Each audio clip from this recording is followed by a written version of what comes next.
Okay, next up in our CIA triad is availability. Now, with availability, it really comes down to this.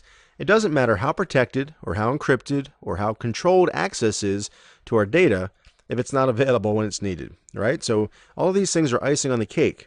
But if the cake's not there, then it doesn't do us much good. All right, so what we use to ensure this is things like redundancy, fault tolerance, and patching. All right, so we'll touch on each of these. Now, with redundancy, we've talked about this in other videos, of course, other modules, but just to make sure that we're all clear on this, redundancy really boils down to duplicate systems that ensure failover capability, such as power supplies, networking cards, and networking infrastructure, our disk drives, cooling fans, and so on and so forth. All right, so we want to make sure that we have duplicate systems in our critical infrastructure, our critical pieces of our business, so that if one fails, we have a second or a third or a fourth that can take over and keep the business going. All right, next is fault tolerance. And with fault tolerance, we need to make sure that we have the ability to switch to a redundant component. And again, redundancy and fault tolerance, they go hand in hand. We need to be able to switch over to failover to a redundant component with little to no disruption, whether it be physical hardware with our compute, network, and storage environments, or it could be virtualized infrastructure where we can move between virtual hosts.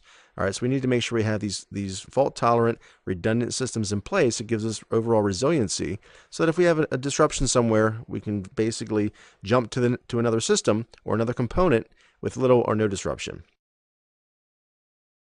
And then next we have patching. Now with patching, we need to make sure that all of our systems, especially our critical systems, are kept up to date, and we want to minimize our attack vectors, right? Again, we discussed attack vectors in a previous video. So when we do these types of things, your business, our business, pretty much any critical business should be regression testing and or UAT or user acceptance testing or whatever you call it in your business should be performed. So you don't want to necessarily say, hey, it's Patch Tuesday, brand new patches are out, let's go ahead and push it out to our entire environment, all 30,000 hosts. No, you want to make sure you test it first. So you typically will have a small test environment, right, where you have something that's duplicate or a duplicate of your existing production environment as best as possible. You'll install those patches and test against it. You may even have users come in and actually use the applications or kind of duplicates of those applications to make sure they still function and everything is moving along as it should.